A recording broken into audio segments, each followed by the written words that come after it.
Mission 100% physical 2026। ये जो पूरा सीरीज चल रहा है, लास्ट चैप्टर हम लोग पहुंच गए हैं। अभी इससे पहले जस्ट मैंने टैलेंट आइडेंटिफिकेशन पे बना दिया वीडियो। अभी किसी बच्चे ने कहा कि सर स्ट्रेंथ वाला भी जल्दी जल्दी एक एक टॉपिक अलग से समझा दे, जिसको जिस टॉपिक में ज़्यादा दिक्कत होगी वो समझ पाएगा। एक ही मकसद है कि जब फिजिकल आप लिए हैं तो 70 आउट ऑफ 70 आए।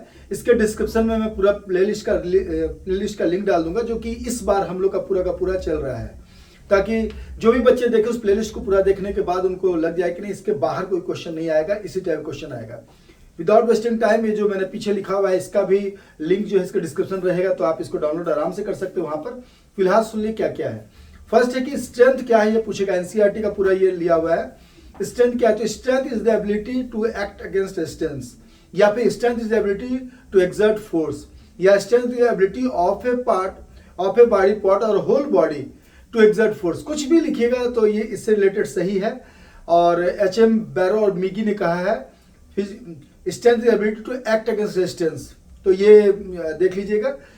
Strength basically types of strength पूछा तो स्ट्रेंथ बेसिकली दो टाइप का है, static strength, dynamic strength. Static strength जब उसको आइसोमेट्रिक स्ट्रेंथ बोलते हैं, क्योंकि ये ऑब्जेक्टिव में भी आ जाता है। तो isometric strength, iso means constant और मैट्रिक मीन्स दूरी, जहां दूरी कांस्टेंट यानी कि दूरी विजिबल नहीं है, एक ही समान है दूरी। तो आइसोमेट्रिक स्ट्रेंथ में वो स्ट्रेंथ है जिसमें कि विजिबल स्ट्रेंथ नहीं लगा, स्ट्रेंथ लग रहा है लेकिन वर्क डन जीरो है। इसके मेथड्स में भी बताऊंगा, आइसोमेट्रिक एक्सरसाइज तो उसको समझा दूंगा फिर। और अब है isotonic. Iso means constant, tonic mean tone, लय। तो जिसमें एक लय में जैसे दौड़ रहे हैं, भाग रहे हैं, कुछ भी डम्बलिंग कर रहे हैं, कुछ भी जिसमें विजिबल मूवमेंट है वो सीधा सीधा आइसोटोनिक। जितने विजिबल मूवमेंट वाला एक्सरसाइज है, यानी कि 90% जो भी एक्सरसाइज हम कर रहे हैं सारे आइसोटोनिक है। फिर आइसोकेनेटिक। आइसोकेनेटिक जो है, जे पेरी ने एक 1960s के करीब थे, उन्होंने एक मशीन पर एक्सरसाइज कराया था और मशीन एक प्रयोग किया था जिसके यदि भी पूछता कि किसने इसको इंट्रोड्यूस किया था तो जे पेरी ने, नाम याद रखिएगा। तो वो मशीन के द्वारा जो कुछ स्पेशलाइज एक्सरसाइज करते हैं उसको जिसमें आइसो मीन्स कांस्टेंट, काइनेटिक गति कॉन्स्टेंटली हम लोग मैनेज कर सके मशीन के द्वारा, वो सारा कुछ आ जाता है इसमें आइसोकाइनेटिक में, जिसका बहुत ही कम इस्तेमाल है स्पोर्ट्स में। लेकिन ये सारे जो है आपके टाइप ऑफ स्ट्रेंथ है। अब स्ट्रेंथ का डेवलपमेंट का मेथड क्या है? तो isometric exercises, isotonic exercises, isokinetic exercises. Isometric exercises जिसमें कि विजिबल नहीं है मूवमेंट, यानी कि अब जैसे मैं इसको पढ़ के भी सुना दूंगा ताकि आपको नोट्स को एक पता चल जाए कि किस टाइप से लिखना है। और जैसे पुशिंग अगेंस्ट वॉल, दीवार ढकेल रहे हैं लेकिन आपको धीरे धीरे ताकत तो लग रहा है, हैवी लोड लिए हुए हैं, शोल्डर पर रखे हुए हिल नहीं रहे हैं, या एक योगा का पोजीशन मेंटेन किए हुए हैं बहुत देर तक, तो वो जो है making a sitting posture without chair sitting posture पे गए हुए, वो ये सारा कुछ है। प्लैंक, ये सारा कुछ आ जाता है आइसोमेट्रिक एक्सरसाइजेज में। आइसोमेट्रिक एक्सरसाइजेज जो है वो रिहेबिलिटेशन एक्सरसाइजेज भी है, बॉडी के जिस खास मसल को स्ट्रेंथन करना फिर से उसमें भी काम आता है। तो ये आपको याद रखना है, ये है आइसोमेट्रिक। आइसोटोनिक जो भी एक्सरसाइज हम जिम में जितने एक्सरसाइज का जो विजिबल मूवमेंट है सारे, ऐसे भी दौड़ भाग रहे हैं, डम्बलिंग कर रहे हैं, कुछ भी करें तो आइसोटोनिक। और आइसोकाइनेटिक मैंने बता ही दिया कि जो एक्सरसाइज इस पे किया आता है, यही पूरा का पूरा है। इसको फटाफट देख लीजिए। कंसेप्ट ऑफ स्ट्रेंथ क्या है, अपना साइड हो जाता है ताकि आपको दिखाई देते रहे। कंसेप्ट ऑफ स्ट्रेंथ क्या? Strength is the ability of muscles to overcome resistance. It depends on how effectively the muscle and nervous system works together. Strength is broadly divided into static strength and dynamic strength. Static strength, ability of muscles to act against resistance without visible movement. Muscle length does not change during contraction, measured by instruments like dynamometer. Example, plank, wall push, plank करना, wall push, या योगासन। योगासन मतलब जो visible नहीं, योगासन means कोई pose को पकड़ के रखना एक जगह पर, वो हो गया। अच्छा, डायनेमिक स्ट्रेंथ में मैं बताना भूल गया, डायनेमिक स्ट्रेंथ भी फर्दर 3 टाइप का है। मैक्सिमम स्ट्रेंथ, डायनेमिक स्ट्रेंथ जो स्पोर्ट्स में दिखाया था मैक्सिमम स्ट्रेंथ, जैसे मैक्सिमली किसी चीज पे रेजिस्टेंस लेकिन वहां विजिबल मूवमेंट हो रहा है। जैसे आर्म रेसलिंग में अगर हाथ गिरने लगा, जब तक बराबर है वो स्टैटिक स्ट्रेंथ है। जब हाथ किसी गिरा रहे हैं आप मैक्सिमम ताकत लगा के, वो मैक्सिमम स्ट्रेंथ है। आप रेसलिंग के कुछ फेजेज में पूरा ताकत लगा के ओपोनेंट को उलाट रहे हैं, तो अगर वो मूवमेंट होने लगा तो वो मैक्सिमम स्ट्रेंथ है। जब हम किसी भी चीज को मैक्सिमली, यानी वेट ट्रेनिंग का कोई ना कोई ऐसा पार्ट होता है जिसमें मैक्सिमम ताकत लगा उठाते हैं, वो मैक्सिमम स्ट्रेंथ है।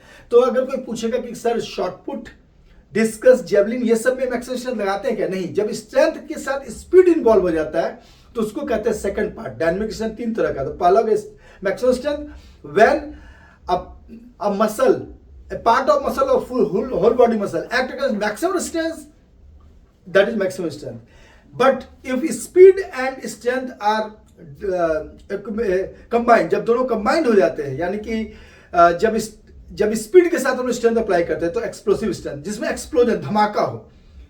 मैं हंसी मजाक के लिए बच्चों को बोलता हूँ इस बारे में कि जब भी बम फटता है तो क्या होता है, जोर से धमाका होता है। राजू श्रीवास्तव की वीडियो में था कि एक जगह बम फट गया और कोई आए, ये न्यूज चैनल वाले लोग पूछने लगे कि बम कैसे फटा, तो बेचारा गुस्से में था, तो चोट लगी हुई थी, तो वो गुस्से में बोला कि बम भाई मेरे सामने लुढ़कते हुए आया, बोले क्या मैं फट सकता हूं? मैंने बोला हाँ, तब वो फट गए। तो ऐसा होता नहीं, एक्सप्लोजन में धमाका। तो जहां स्पीड और स्ट्रेंथ मिला हुआ है that is explosive strength. Explosion से याद रखिएगा, एक्सप्लोसिव स्ट्रेंथ। जैसे अब यहां हो गया last phase of throwing, short put हो, डिस्कस हो, जब लास्ट थ्रो तो पावर से मारते हैं हम लोग, पावर से फेंकते हैं, क्योंकि स्ट्रेंथ और स्पीड दोनों मिला हुआ नहीं रहेगा तो दूर जाएगा ही नहीं। उसी तरह से वॉलीबॉल का स्मैशिंग, तो स्मैश जब कर रहे हैं वहां स्ट्रेंथ और स्पीड मिला हुआ है। कोई भी लॉन टेनिस में जब बहुत तेज हिट करते हैं, इवन की बैडमिंटन में भी जब शटल तो बहुत हल्का होता है, लेकिन जब बहुत तेज हिट करते हैं तो उसके लिए चाहिए एक्सप्लोसिव स्ट्रेंथ। और स्ट्रेंथ एंड्योरेंस, जब एंड्योर में सस्टेन करना, एंड्योर मतलब सस्टेन करना, एंड्योरेंस जब आगे पढ़ाऊंगा मैं बताऊंगा, तो एंड्योर में सस्टेन करना, तो जब चीज किसी भी स्ट्रेंथ को सस्टेन करते हैं, जैसे आर्म रेसलिंग में हम स्ट्रेंथ को अब सस्टेन करें लंबे समय तक, तो स्टैटिक तो था ही, लेकिन ये स्टैटिक जो है ये स्ट्रेंथ एंड्योरेंस हो गया, क्योंकि वो एंड्योर करा, दोनों बराबर था, जिसमें एंड्योरेंस ज्यादा वो बाद में गिरा देगा।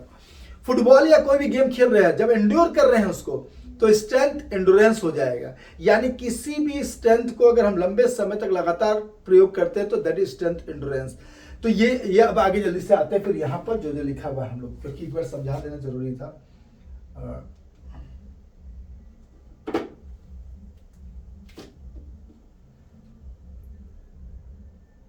Dynamic strength, dynamic strength ability of muscle to overcome resistance with visible movement, जो कि मैं पहले बताता हूं, and change in muscle length, muscle का लेंथ चेंज होगा वहां, क्योंकि मसल जो है जब आगे पीछे हो रहा है तो मसल का लेंथ चेंज होते रहेगा, कॉन्ट्रैक्शन रिलैक्सेशन दोनों हो रहा वहां।